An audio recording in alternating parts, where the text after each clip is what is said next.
Hello दोस्तों, आज हम आपको दिल्ली की सबसे प्रसिद्ध अग्रसेन की बावड़ी के बारे में कुछ रोचक तथ्य बताएंगे जिन्हें जानकर शायद आप हैरान हो जाएं।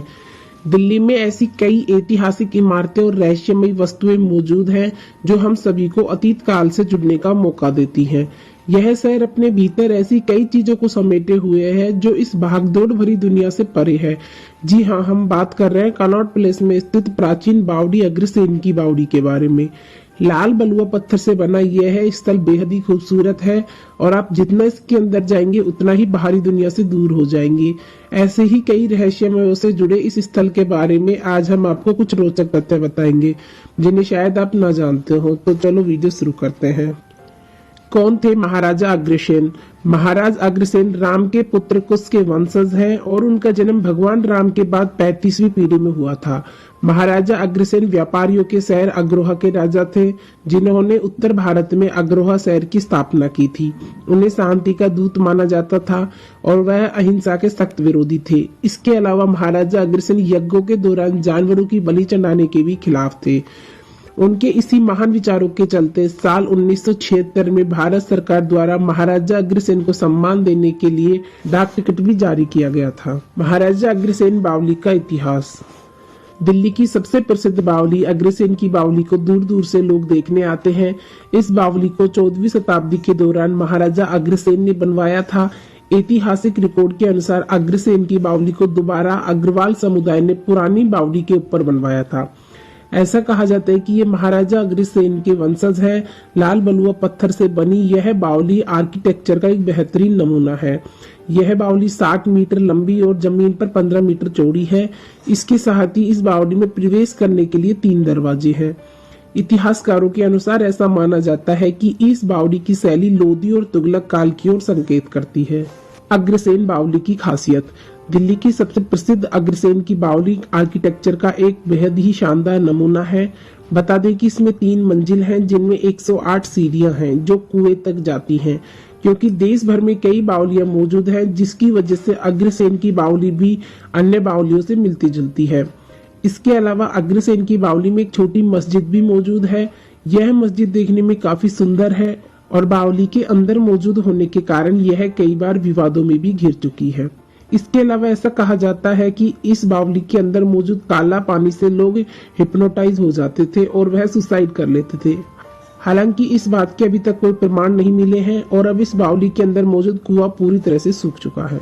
ऐसा कहा जाता है कि यह दिल्ली की सबसे डरावनी जगहों में से एक है।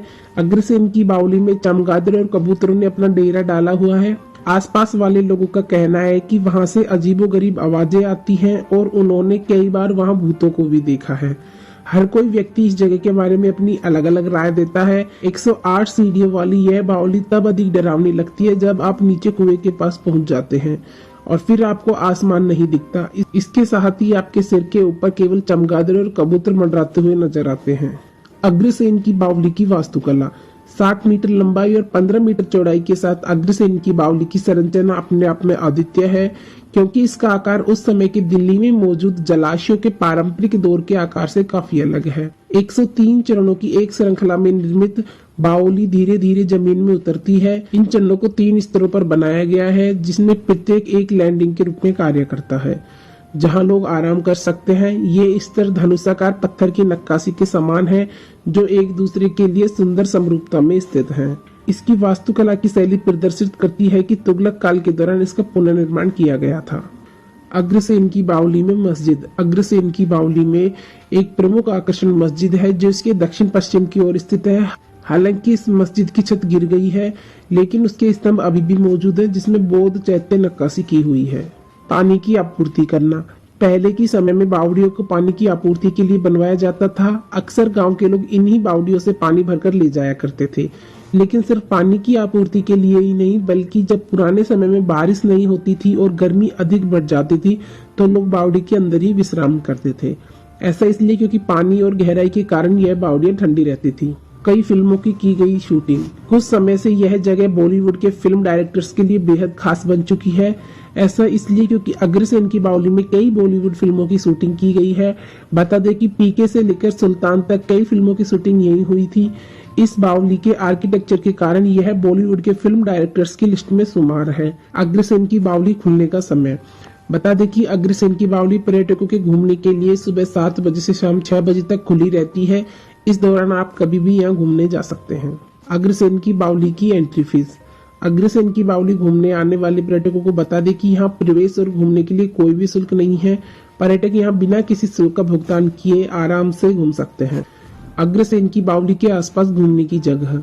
यदि आप अपने फ्रेंड्स या फैमिली के साथ अग्रसेन की बावली घूमने का प्लान बना रहे हैं तो हम आपको बता दें कि दिल्ली अग्रसेन की बावली के साथ साथ कई अन्य पर्यटक स्थलों से भरी हुई है जिन्हें आप अपनी यात्रा में शामिल कर सकते हैं। हुमायूं का मकबरा, Qutub Minar, Lal Qila, India gate, lotus temple, Swami Narayan Akshardham मंदिर, Jama Masjid, Connaught palace, Lodhi garden, पुराना किला, मुगल गार्डन, बिरला मंदिर इत्यादि। अग्रसेन की बावली घूमने जाने का सबसे अच्छा समय। अग्रसेन की बावली और दिल्ली के अन्य पर्यटक स्थलों की यात्रा करने का सबसे अच्छा समय शुरुआती वसंत या फरवरी का महीना है। दिसंबर और जनवरी के महीने में दिल्ली में तेज ठंड पड़ती है, इसलिए आप सितंबर से नवंबर और फरवरी से मार्च के महीने में दिल्ली की यात्रा कर सकते हैं और इस आकर्षक संरचना को देखने के लिए जा सकते हैं। अप्रैल से जून तक दिल्ली में गर्मी का मौसम होता है जो यात्रा करने के लिए आदर्श समय नहीं है। तो दोस्तों यह था अग्रसेन की बावली से जुड़ा संपूर्ण इतिहास। आपको वीडियो कैसी लगी हमें कमेंट करके बताएं और वीडियो पसंद आए तो लाइक शेयर एंड सब्सक्राइब करें। थैंक्स।